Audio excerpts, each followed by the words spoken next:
Hey there, Liz Waldman here with your Proud Home Team out of Keller Williams Denver Tech Center office, bringing you the update for the market for 2023, which is pretty interesting when you compare it to 2022, because that's when rates were really starting to increase and things got super interesting. Bear in mind, I also wrote these numbers, I think, like cross-eyed, so I might be stumbling over some of these and needing to take back some of what I've said, but it's all there.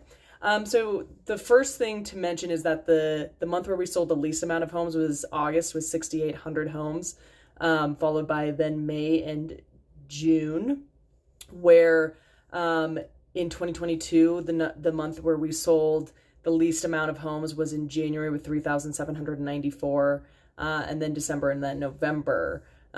So lowest amount of activity kind of in the winter, which is not super uncommon. We sold the most homes in May with 9,471, followed by June and then April, compared to 2022, where the most homes we sold was in January with 5,359, which is crazy because that's almost half of what we sold in the most in May of 2023. Very interesting. The average price, the number of homes on the last day of the month, let's keep this in order, shall we? We had the most homes at the end of the month in September with 17,681, and then October and then November, which is not super uncommon for that time of the year. Whereas in 2022, October had the most with 16,517. So not too off from those highest numbers. And in all honesty, at those points, you're actually getting pretty close to a balanced market. We had the least homes on the market in March with 10,457, and then February and April followed that, which again is 7,000 difference. But I will tell you right now, when we look at 2022, March again had the lowest number of homes on the last day of the month, which with 3,738. That was a 13,000 home difference, which was wild. I've never seen anything like that in 1 year. So that's when rates really started going up. So there's truly no surprise that it is such a massive swing, but it's quite interesting. The highest price sold in 2023 was actually in June at 665,000. Average price sold, was 665,792, followed by June and then May, where in 22 it was actually in April where we had the highest average at 682,021. So it's kind of interesting that it was higher. The highest average was higher in 22. Now the lowest average for 23 was in January with 599,490, followed by December and February. And then we had the lowest average sale price in 22 of January, 583,055 in December and November, which again, that's a $100,000 price swing, where in 23 it was a $65,000 price swing. So kind of interesting to see how rates and everything affected everybody. Now the highest average ask price occurred in September at 706,521, and then June and then March, which again, that's when you're really starting to see people recovering from that summer hot market and still trying to get high prices. Compare that to 2022, when we were basically chasing the interest rates, and the highest asking price was 690,078, followed by June and then April.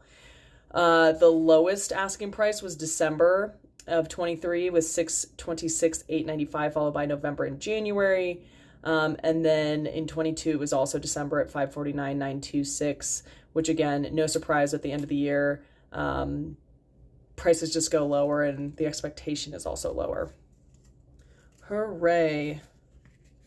The price per square foot was highest in 23 in July at $270 a square foot, and then June and then August, where in 22 the highest was in April at $283, followed by May and June. Again, people were chasing that rate.